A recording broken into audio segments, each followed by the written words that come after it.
नमस्कार दोस्तों। आज हम आप सभी को एक ऐसी कथा का वर्णन कराएंगे जिसमें आप जान पाएंगे कि एक पुरुष अपने स्वार्थ के लिए कितना नीचे तक गिर सकता है। तो दोस्तों चलिए कहानी को शुरू करते हैं। सुबह से शाम तक चूल्हे की आंच में बैठी स्त्री जब थक कर चूर होती है तो क्या उसके पति को उसकी तकलीफ महसूस होती है? क्या वह जान पाता है? अपनी सगी औरत का दर्द समझ पाता है? उसके निस्वार्थ श्रम को जिसको वो प्रेम वंश अपना कर्तव्य समझती है? इस तरह के कई सवाल मेरे मन के भीतर को झकझोर देते हैं। कौन है सगा पुरुष जिसने स्त्री को जन्म दिया? वो अभी सगे नहीं होते हैं। जिसने स्त्री की रक्षा की उसकी भी अधिकार स्त्री पर नहीं रह पाता है। जब कोई कहानी आपको दिल को छू जाए तो समझ लेना वह कहानी कहीं ना कहीं आपके जीवन का एक हिस्सा है। तो चलिए दोस्तों कहानी को शुरू करते हैं। एक बार की बात है, एक लड़की की शादी होती है और वह अपने ससुराल जाती है।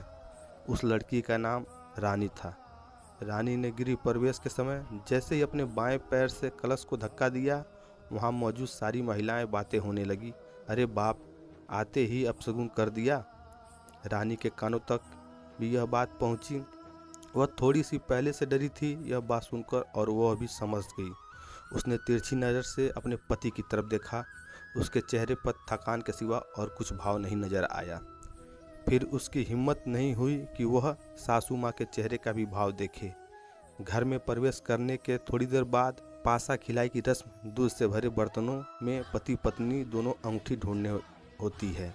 जो ज़्यादा बार ढूंढ लेता है उसी के घर में चलती है। शुरू हुई माया। राकेश भैया, अंगूठी आप ही ढूंढिए, नहीं तो पूरी ज़िंदगी गुलाम बनकर रहना पड़ेगा आपको। तब माया का भाई राकेश बोला, वह मैं गुलाम बनूंगा? ऐसा तो कभी नहीं होगा। रानी ने महसूस किया कि राकेश की बात सुनकर माया को राहत मिली। 7 बार अंगूठी खोजनी थी और हर बार रानी ही जीती। सभी घर वालों का चेहरा देखने लायक था। फिर पड़ोसन के बीच कानाफूसी शुरू हुई।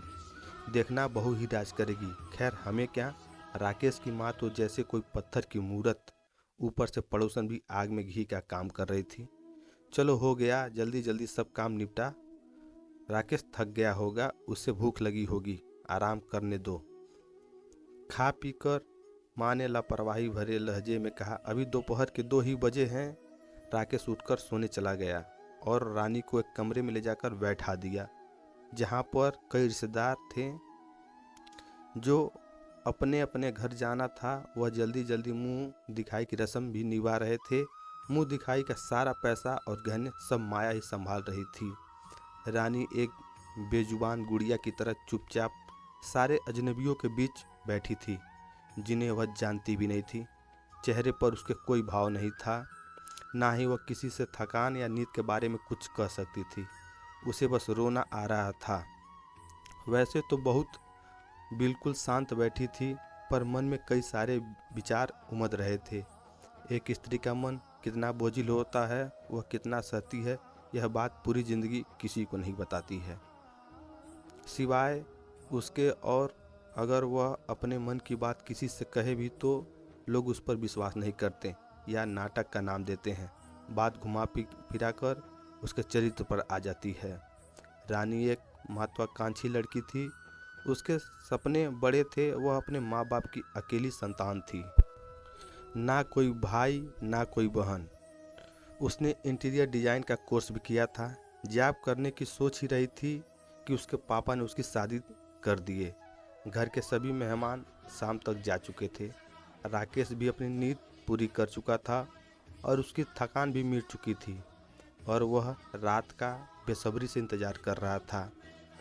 पर उसके दिमाग में एक बार भी ख्याल नहीं आया कि रानी ने खाया कि नहीं खाया, आराम किया कि नहीं किया। वह तो बस खुद के बारे में ही सोच रहा था। रात हुई। आज रानी और राकेश की सुहागरात थी। दोनों ने कितने ही सपने संजोए थे अपने मन में।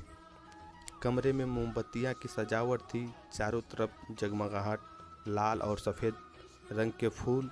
बेड के चारों तरफ सजावट की गई थी और छोटी बड़ी झालर लगी थी। बेड के साथ ही साथ एक आराम कुर्सी भी लगी थी जिस पर राकेश रानी का इंतजार कर रहा था और अपने हाथों में किताब थामे बैठा था। किताब में राकेश का मन तो जरा सा भी नहीं लग रहा था, पर वह रानी को यह जताना नहीं चाहता था कि उसका बेसब्री से इंतजार कर रहा है, इसलिए किताब में आंखें गड़ाए था। थोड़ी देर बाद राकेश को किसी की आहट महसूस हुई। सामने नज़र उठाकर देखा तो रानी के हाथ में दूध का गिलास था और वह खड़ी थी। गहरे पिंक कलर साड़ी में रानी का गोरा बदन खिल रहा था, जैसे कोई कली ने अभी अभी खिलना शुरू किया हो। और इसी में रानी के गहने, गले में 2 लड़ी का हार, हाथों में कंगन, कानों में बिजली और कंधों को छूती हुई माथे से बिंदी, नाक नथिया, कमर बंद, पैरों से छनछनाहट पायल, जैसे पूरे कमरे में कोई संगीत गूंज गया हो। राकेश ने झट से रानी का हाथ थाम लिया। दोनों की धड़कनें बढ़ गई। कितनी बार रानी ने चाहा कि वह राकेश को मना कर दे, पर कुछ बोल नहीं पाई। राकेश को जैसे अपने सिवा कुछ दिखाई नहीं दे रहा था। राकेश ने गिलास का दूध खत्म किया और दूसरी तरफ करवट लेकर सो गया। रानी की आंखों से नींद ही गायब थी। उसने अपने मायके में कितनी बार अपनी माँ से कहते सुना था कि स्त्रियां का कोई सगा नहीं होता, उन्हें अपने हर रिश्ते में समझौता करना पड़ता है। आज वह यह सब कुछ अपने साथ होता महसूस कर रही थी। रात तो बीत गई और रानी की आंखों में नींद नहीं थी। उसने अपने आप पर गुस्सा हो रही थी। वह इतनी भी नहीं कमज़ोर थी कि वह अनचाही चीज़ों का प्रतिकार ना कर सके। कितनों को तो वह शादी के पहले लेक्चर दिया करती थी कि बिना मर्जी के अगर कोई छुए तो उसके खिलाफ आवाज़ उठाओ, पर आज वह खुद के लिए एक शब्द भी नहीं बोल पाई। आखिर क्यों? खैर, अब रात गई तो बात गई। राकेश तो बहुत खुश था, पर रानी के चेहरे पर थकान के सिवा कुछ और नहीं दिखाई दे रहा था। बहुत कुछ ऐसा भी होता है जीवन में जो आप किसी से कह नहीं सकते, भीतर ही भीतर बस घुटते ही रहते हैं, पर फिर भी सपने देखने की हिम्मत जरूर करते हैं। यही हाल रानी का भी था। अपनी मर्जी का जीवन ना मिलने पर वह छोटे मोटे सपने देख लेती थी और उसी में अपनी खुशियाँ तलाशती रहती थी। इंसान अपने जीवन में सब कुछ बदल सकता है, पर फितरत कभी नहीं। और रानी की फितरत भी सपने देखना था। उसे तकलीफ तो बहुत थी, पर वह खुद को जिंदा रखना नहीं भूली थी। उसने अपने परिवार से कोई सपोर्ट नहीं मिलता था, यहाँ तक कि खुद पति से भी नहीं, फिर वह सपने देखना नहीं भूली थी। एक दिन उसकी सासू माँ ने उसे अपनी पुरानी एक डायरी दिखाई, जिसमें ढेर सारे पुराने गानों का संग्रह था। वह एक करके सारे गाने गुनगुनाने लगी। माँ जी, आपको गाने का बहुत शौक था ना? रानी ने डायरी की तरफ देखकर बोला। माँ जी, हाँ, बहुत शौक तो बहुत था, पर कभी गा नहीं पाई, क्योंकि घर परिवार संभालना ज़्यादा ज़रूरी था और यह तो औरतों का धर्म है।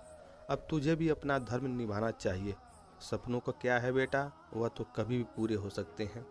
रानी ने माँ जी की तरफ देखा था, इस आशा से कि शायद माँ को उसे खुद को देख पाए, शायद वह मुझे समझ पाए, पर ऐसा कुछ भी नहीं था। रानी ने बहुत कुछ भी नहीं कहा। वह चुपचाप उठी और रसोई घर की तरफ चली गई। रानी को डांस का बहुत शौक था। उसे लगता था शायद शादी के बाद उसकी ज़िंदगी सुधरे, पर ऐसा कुछ भी नहीं हुआ था। रानी कभी भी निराश नहीं हुई। वह हमेशा उम्मीदों से भरी रहती थी। वह अपने सपने को सोचकर ही खुश हो लिया करती थी। आज बहुत दिनों के बाद उसने राकेश से अपने मन में के सपने के बारे में कहा। सुनिए, मुझे एक बार गोवा घूमने का मन कर रहा है। आप तो अपने काम में व्यस्त रहते हैं, मुझे भी ले चलिए। राकेश, अच्छा, तुम क्या करोगी वहाँ जाकर? माहौल में तुम खुद को थोड़ी ना ढाल पाओगी, और घूमने चली जाओगी तो घर का ध्यान कौन रखेगा? माँ पापा और माया का कौन देखेगा? ज़्यादा सपना मत संजय करो। तुम्हें एक जिम्मेदारी दी गई है, उस जिम्मेदारियों से भागने की कोशिश मत करो। राकेश की बात सुनकर रानी को एक पल को लगा कि वह जवाब दे कि किसकी जिम्मेदारी की बात कर रहे हो? खुद की जिम्मेदारी दूसरों के जरिए पूरा करना या किसी पर थोपना अच्छी बात नहीं है। रानी के संस्कार ऐसे नहीं थे कि वह सीधे जवाब दे। वह चुपचाप घर का काम निपटाने में लग गई। वो सोचने लगी, कोई बात नहीं, मेरा बेटा मेरा हर सपने को पूरा करेगा, जहाँ चाहूँगी वहाँ ले कर जाएगा। उसका रिश्ता मुझसे निस्वार्थ होगा, वह मेरी हर बात को समझेगा। ईश्वर नाइंसाफ़ी नहीं करता है, अगर वह कुछ लेता है तो कुछ देता ज़रूर है। बस इंसान को हिम्मत नहीं हारनी चाहिए। जीवन का क्या है दोस्तों, वह तो एक दिन चलते चलते ख़त्म ही हो जाएगा। इसलिए हम किसी और की नहीं, खुद की जिम्मेदारियां तो ले सकते हैं। शादी के 2 साल हो गए थे। रानी को भी इतना खुश कभी नहीं देखा था जितना आज देख रहा हूँ। रानी के चेहरे पर एक अलग ही चमक दिख रही थी। घर के सभी लोग उसका ख्याल रख रहे थे। शायद आपको भी समझ आ रहा होगा कि रानी क्यों खुश है। रानी आज डॉक्टर के पास गई। राकेश ने आज पहली बार सीढ़ियाँ चढ़ते समय रानी को सहारा दिया। वह माँ बनने वाली थी। अब वह धीरे धीरे घर के सभी सदस्यों की चहेती बन रही थी। रानी के चेहरे पर अब नूर था। माँ बनने का एहसास ही अपने आप में बहुत खास होता है। पूरे 9 महीने के इंतजार के बाद रानी और राकेश के आंगन में एक किलकारी गूंजी। सच कहते हैं लोग, बच्चे भगवान के रूप होते हैं। एक छोटा सा बच्चा पूरे एक साथ परिवार को रखता है, भीतर जान फूंक देता है। रानी का पूरा दिन अब उस बच्चे के आगे पीछे रहने में गुजर जाता था। उसके साथ समय कब बीत जाता पता नहीं लगता। घर वालों के लिए भी नन्हू मनोरंजन हो गया था। सब उससे हंसी ठिठोली करते रहते थे। वह बाहर से जितना मासूम था, भीतर से उतना भी क्षम था। समय जाते देर नहीं लगती। रानी और राकेश के भी दिन बीत गए रहे थे। आज वैभव पूरे 22 साल का हो गया था। अब तक वह घर वालों के साथ ही रहा। राकेश को अब उसके अपने बेटे के भविष्य की चिंता सताने लगी। वह अपने बेटे को दिल्ली भेजना चाहता था आगे के पढ़ाई के लिए। रानी का कहना था कि वह इलाहाबाद में ही अच्छे कॉलेज में पढ़ेगा। वैभव यहाँ क्यों नहीं पढ़ सकता? पर राकेश ने आज तक कहाँ उसकी बात सुनी जो आज सुनता। वह अपनी बात पर अटल रहा। कहते हैं ना, खुशियों की नज़र कब लग जाती पता नहीं चलता। असल बात में यह थी कि रानी के लिए वैभव ही एकमात्र सहारा था। उसके आने के बाद ही तो रानी सब कुछ भूलकर खुशी में रहने लगी थी। अब वह भी सहारा खो रहा था। खैर, अब वैभव के दिल्ली जाने के बस 2 ही दिन बचे थे। उसका एडमिशन इंजीनियर कॉलेज में हो गया था। बस उसकी अब फीस जमा करनी थी और हॉस्टल भी देखना था। रानी मन से सारी तैयारियां में जुटी थी। वह अपने बेटे के लिए सारे पकवान बना रही थी ताकि कुछ खाने वाली चीज़ वह अपने साथ ले जा सके। काम करते करते समय बीच में रानी की आंखें भीगी जा रही थी, पर रानी खुद को साथ में भी मजबूत बना रही थी। वह क्या करे, आखिर माँ तो माँ होती है। जितनी कमज़ोर, उससे भी ज़्यादा उसकी मजबूत माँ थी। वैभव ने रानी के कंधे पर सर रख के कहा, जल्दी चलो, वहाँ पर जाकर हम लोग थोड़ा घूम फिर लेंगे। यह सुनकर रानी की तो आंखें चमक उठी। कब से उसके मन में यही बात चल रही थी, कब उसका बेटा कुछ उससे कहे।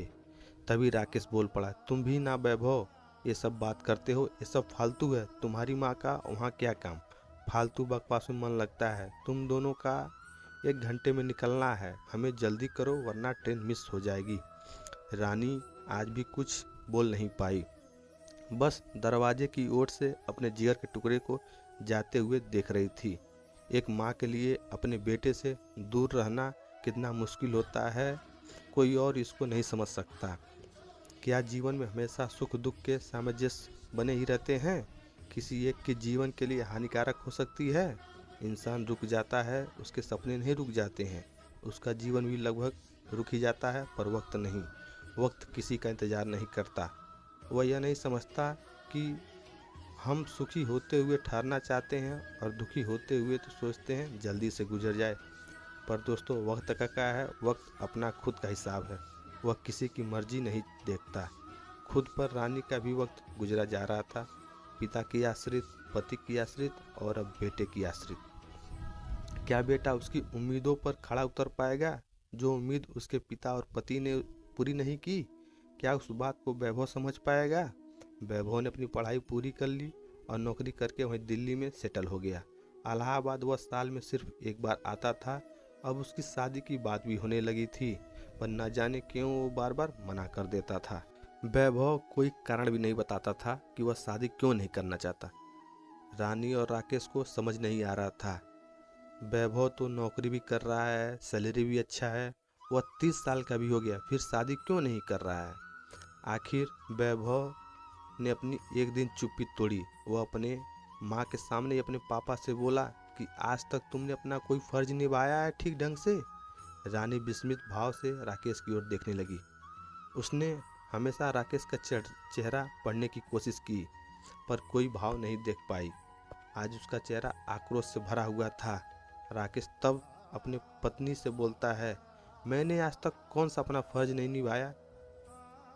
मैंने तो हर समय कोशिश की कि मैं अपने हर रिश्ते को बखूबी निभाऊं।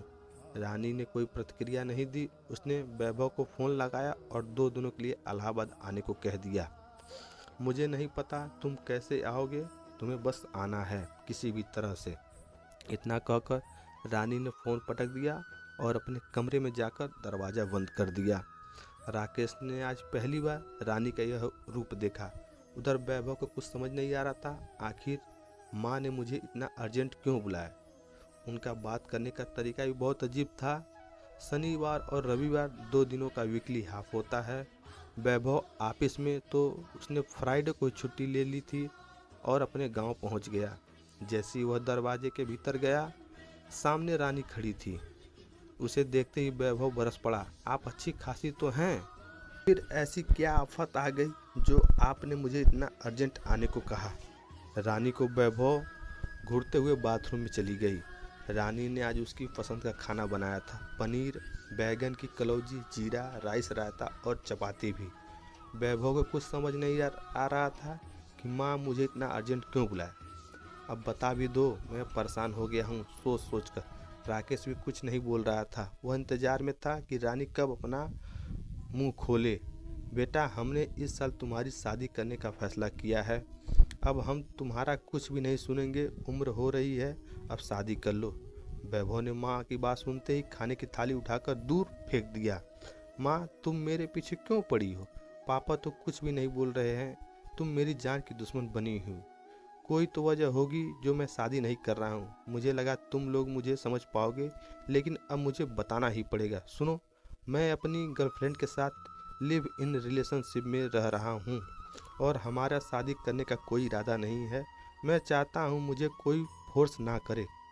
रानी और राकेश बोले, आखिर क्यों नहीं करना चाहते हो? शादी तो सब करते हैं, सबको तो कोई प्रॉब्लम नहीं होती। वैभव, क्यों? मैं जिम्मेदारी उठाना नहीं चाहता हूँ, मैं आज़ाद रहना चाहता हूँ। वैभव की बात सुनकर रानी के पैरों तले जमीन खिसक गई। उसके मुंह से यह कोई शब्द नहीं निकल रहा था। उसकी अंतरात्मा बस इतना ही बोल पाई, अगर मैंने आज़ादी मांगी होती तो तुम्हारा कोई अस्तित्व नहीं होता बेटा। फिर रानी उठी और अपने कमरे में जाकर भीतर से कुंडी लगा ली। उसके मन में बस एक ही ख्याल आ रहा था, कोई नहीं होता अपना, सब दुनिया में पराए होते हैं। खासकर इंसान से जितना भी मन लगाओगे वो उतना ही दुख देगा, चाहे वो अपना बेटा हो या पुरुष हो। दोस्तों, वीडियो करते हैं समाप्त। मिलते हैं आपसे कल नेक्स्ट वीडियो में। अगर आप लोग को वीडियो पसंद आया होगा तो एक लाइक टिपिएगा और चैनल को सब्सक्राइब करिएगा। हर हर महादेव।